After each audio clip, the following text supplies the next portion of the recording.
Pessoal, este é o Soio, uma terra petrolífera.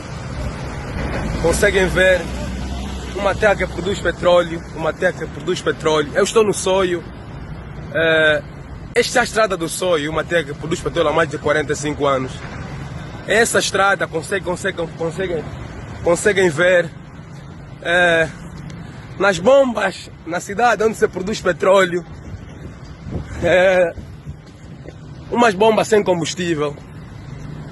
Olha a estrada do Soio onde sai petróleo. Essa é a governação que dizem que garante uma vida melhor. Desculpa, a minha voz não está muito boa, está fônica.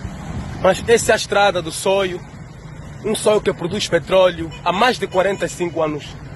Essa é a estrada. Eu estou a passar aqui com muito risco.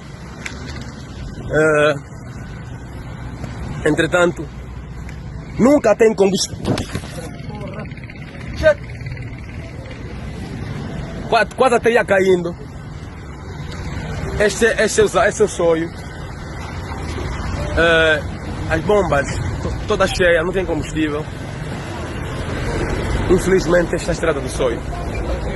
E esta via, que existe há 35 anos, que nunca foi reabilitada. Este é o Soio, uma estrada petrolífera. Estrada completamente estragada, sem condições algumas.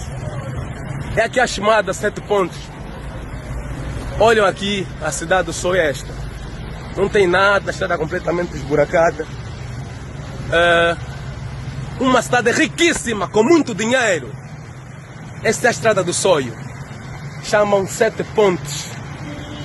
Essa estrada que, de resto, conforme conseguem ver, essa estrada de uma cidade que produz petróleo há mais de 45 anos.